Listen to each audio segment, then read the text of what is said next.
السلام علیکم خواتین و حضرات، آپ دیکھ رہے ہیں اوصاف رمضان اور میں ہوں حسین لیاقت، میرے ساتھ ہیں غزل اشرف۔ اور خواتین و حضرات، آج کے اس پروگرام میں ہم تھوڑا سا مختلف پروگرام کریں گے۔ ویسے تو ہم آپ کی نعت خواں سے ملاقات بھی کرواتے ہیں، علماء اکرام بھی ہمارے ساتھ موجود ہوتے ہیں، اس کے علاوہ اور بھی مختلف شعبہ زندگی سے تعلق رکھنے والے لوگ ہمارے ساتھ موجود ہوتے ہیں، لیکن آج کا پروگرام تھوڑا سا مختلف ہونے والا ہے کیونکہ سیاست میں تھوڑی سی گڑبڑ چل رہی ہے، آل پارٹیز کانفرنس بھی ہو رہی ہے، کافی عرصے سے چل رہی ہے۔ ہاں پی ٹی آئی جائے گی یا نہیں، کیونکہ رمضان آیا تو ہمیں لگا کہ شاید کچھ معاملات حل ہو جائیں گے، لیکن شاید نہیں حل ہو رہے، لیکن آج یہ بھی کسی تعارف کے محتاج بھی نہیں، لیکن آج یہ بھی تھوڑے سے دینی لگ رہے ہیں، اس گیٹ اپ میں بیٹھے ہیں ماشاءاللہ سے ہماری رمضان ٹرانسمیشن میں جناب فیصل چوہدری صاحب، thank you so much for joining اس۔ سب سے پہلے ہم رمضان کے حوالے سے سوال کریں گے، کیسا جا رہا ہے رمضان؟ رمضان بالکل ٹھیک جا رہا ہے جی، الحمدللہ۔ رمضان جو ہے ہمارا سال میں ایک ایسا مہینہ ہے جس میں جو ہے ہماری باڈی کی جو ہے جسم کی زکوٰۃ بھی نکلتی ہے، تو ہم تو کیونکہ ذمہ دار لوگ ہیں تو ہمارے گھروں پہ تو رمضان جو ہے وہ بڑا اسٹرکٹلی آبزرو کیا جاتا ہے، چھوٹے بڑے جو ہے، تو بچے بھی جو ہے اسی ذمہ داری کا مظاہرہ کرتے ہوئے آل پارٹیز کانفرنس میں آپ شرکت کر رہے ہیں۔ دیکھیے، آل پارٹیز کانفرنس کا سب سے پہلے تو دیکھنا یہ ہے کہ ایجنڈا کیا ہے۔ حکومت اس وقت جو ہے وہ ہر محاذ پہ ناکام نظر آتی ہے، اور جس طرح سے یہ ایک بہت بڑا سانحہ ہوا ہے، اس پہ پاکستان کی سالمیت کے اوپر حملہ کیا گیا ہے، پاکستان کی عوام جو ہے اس پہ حملہ کیا گیا ہے، شہداء ہیں ہمارے۔ اس چیز کا تعین بھی کرنا ہوگا کہ یہ جو حادثات ہوتے ہیں، ہم ان حادثات کی انویسٹیگیشن نہیں کرتے، ہم ان کو حب الوطنی کی چادر میں لپیٹ دیتے ہیں، ہم ان کو بہت ساری دوسرے جو ہے چیزوں میں لپیٹ دیتے ہیں۔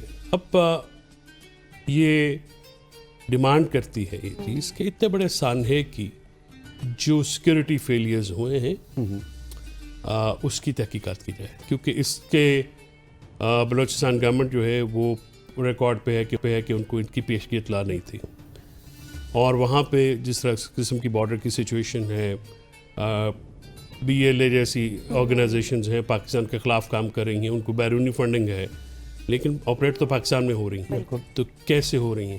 ہماری جو ایجنسیز ہیں، جن کی رسپیکٹیو ایجنسیز جن کا کام ہے، ان کا یہ فیلئر کیوں ہوا؟ تو اس پہ شائع وے نہیں کرنا چاہیے۔ اس پہ ہم جو ہیں، میں نے دیکھا ہے کہ یہ بطور پاکستانی میں بات کر رہا ہوں کہ ہم ایک پارٹی کو مطلب تحریک انصاف کو بلیم شیم کرنا شروع کر دیا۔ بلیم تو آپ کے اوپر بہت ہو رہا ہے۔ میں نے یہی عرض کیا کہ میں نے ان سے یہ کہا کہ آپ 20 وہ اکاؤنٹ دکھا دیں جو کہ ہمارے آفس ہولڈرز کے ہوں یا آفیشیل ہوں، جس سے کوئی ایسی بات ہو، تو اگر آپ کوئی بھی اکاؤنٹ اٹھا کے ہمارے نام پہ لگا دیں گے تو یہ تو مناسب بات نہیں ہے۔ اس سے مطلب یہ ہے کہ آپ اصل چیز سے توجہ ہٹانا چاہتے ہیں، اور اصل چیز سے توجہ نہیں ہٹ سکتی۔ اور اے پی سی صرف بلانی تو نہیں ہے نا جی، وہ تو اگر آپ اجلاس پی ایم ہاؤس میں کر لیں، اگر اس میں نواز شریف، عمران خان، زرداری صاحب نہیں بیٹھے ہوں گے تو اس کی سیاسی اہمیت اور وقت نہیں ہوگی۔ اور اس چیز کو اگر آپ نے افیکٹو بنانا ہے، اور آپ کو عوام میں، کیونکہ کوئی بھی جنگ جو ہے فوج لڑتی ہے، لیکن فوج کے پیچھے ایک فوج ہوتی ہے جس کو عوام کہتے ہیں۔ بالکل۔ تو عوام کے جو امنگیں ہیں، آپ ان کو سرپاس کر کے، سپریس کر کے یہ کہیں کہ صرف وفاداری کی آپ کہیں کہ جی ہم جو مرضی کریں، ایسا ہوتا نہیں ہے۔ یہاں پہ کچھ گیپس ہیں، پالیسی کو ریوائز کرنے کی ضرورت ہے، اس چیز کو اسٹیبلشمنٹ کو ریوائز کرنا پڑے گا۔ حکومت وقت جو ہے وہ شاید عوام کی نمائندہ حکومت نہیں ہے، لیکن اس چیز کو کس طرح سے آگے بڑھانا ہے یہ بڑا ضروری ہے، کیونکہ اس سے ملک سفر ہو رہا ہے۔ تو صاحب وہ کون سے گیپس ہیں؟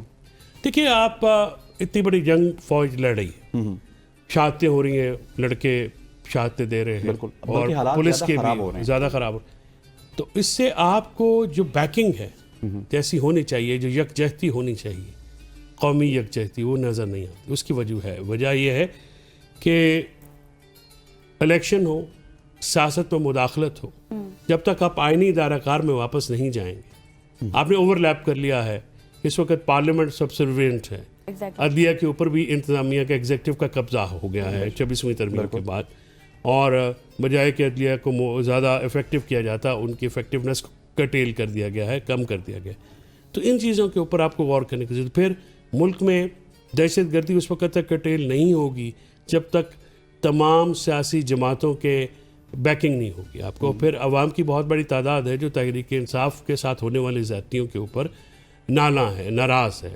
لوگوں کے چادر کے تقدس پامال کیے گئے ہیں. لوگوں کے خواتین کے ساتھ, اسپیشلی جو ہماری خواتین ورکرز ہیں, ان کے ساتھ بہت زیادتی ہوئی ہے. اب ملک میں انصاف کی عدم فراہمی ہے. ملک میں انصاف کا جو نظام ہے. چودھری صاحب سوری ٹو کٹ یو, یہاں پر آپ نے تمام گیپس کا تو ذکر کیا ہے, لیکن اب خواجہ آصف صاحب یہ کہہ رہے تھے کہ ہم آپ لوگوں کے پاس جائیں گے لیکن غیر مشروط شرکت کے لیے. بیرسٹر گور کا بھی یہ بیان تھا, وہ بھی یہی کہہ رہے تھے کہ ہم آئیں گے. خان صاحب نے کہا ہے کہ اگر ملک کی بات ہے تو ہم سب مل کر بیٹھیں گے. تو پھر کیا آپ لوگ نتھی کریں گے عمران خان کی شمولیت یا پھر؟ دیکھیے بات یہ ہے کہ اس پہ کسی کو اعتراض ہونا نہیں چاہیے. یہاں پہ قانونی طریقہ کار ہوتے ہیں جس میں خان صاحب کی شمولیت جو ہے وہ کوئی ایسا امرمانے نہیں ہے, ایگزیکٹو ہے. پوری دنیا میں معاملات کو کیا جاتا ہے. اگر آپ عمران خان صاحب کو اوپن کورٹس میں پیش کریں تو شاید یہ کنفیوژن نہیں ہو, اور کیونکہ بہت زیادہ طبقہ, بہت زیادہ لوگ ان کی بات پہ یقین کرتے ہیں, تو آپ کو یہ بات جو جیل میں رکھنا, جو ان کی ملاقاتوں پہ پابندی لگانا, اس قسم کی سلسلوں سے پھر کنفیوژن زیادہ پھیلتی ہے. تو ایشو یہ ہے کہ اس وقت ضد جو ہے حکومت کو نہیں کرنی چاہیے اور اسٹیبلشمنٹ کو بھی نہیں کرنی چاہیے. اور اس وقت اگر آپ باہم ایک قوم میں ہونا چاہتے ہیں اور قوم بن کے ایک چیلنج سے نبرد آزما ہونا چاہتے ہیں تو پھر آپ کو حقائق کو تسلیم کر کے چلنا پڑے گا. گوہر خان میرا بہت ہی محترم دوست ہے, لیکن یہ بات عیاں ہے کہ گوہر سمیت تمام لیڈرشپ اتنی افیکٹو نہیں ہے جتنے عمران خان صاحب ہیں. اور پاکستان تحریک انصاف کا ورکر, اس کا سمپتائزر, اس کا ووٹر, اس کا سپورٹر اگر کسی کی طرف دیکھتا ہے تو عمران خان صاحب کی ذات کی طرف دیکھتا ہے. یہ ساری پارٹیز کے ساتھ ہے. اگر نواز شریف کی پارٹی کی بھی بات کی جائے تو میاں صاحب کی طرف ہی دیکھا جاتا ہے. نہیں, اس میں تو یہ ہے نا سر کہ اس میں کیونکہ ان کے بھائی ہیں, ابھی ان کی بیٹی بھی آ گئی ہیں, لیکن تو وہ ہینڈل کرتے ہیں. نہیں کرتا honestly speaking نا, وہ کہتے ہیں یار نہیں, یہاں پہ میاں صاحب ہی ہوتے تو. فرینکلی اسپیکنگ نواز شریف تو اس ساری ایکسرسائز کا سب سے, اگر کوئی ایک حقیقت ہوتی ہے نا, آپ سیاست جو ہے حقائق پہ ہوتی ہے. اگر کوئی کاؤنٹر جو لیڈر ہے نواز شریف تھا, 3 دفعہ پرائم منسٹر رہے ہیں, لیکن نواز شریف صاحب نے 8 فروری 2024 کو اپنی سیاسی فتح حاصل کر سکتے تھے. سیاسی فتح میں الیکشن جیتنا ضروری نہیں ہوتا. بالکل. وہ اگر آپ انڈیٹ تسلیم کرتے ہیں عمران خان صاحب کا, کوئی جیل میں بیٹھ کے وہ الیکشن تو جیتے ہیں, اس پہ کسی قسم کی دو آراء نہیں ہے. لیکن انہوں نے پریفر کیا فارم 47 کی حکومت.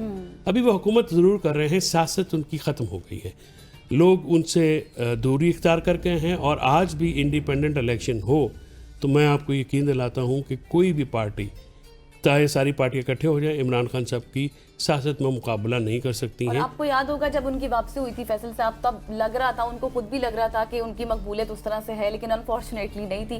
یہاں پر لیں گے ایک بریک, اور بریک کے بعد گفتگو کا سلسلہ اس طرح جاری رہے گا. Stay with us.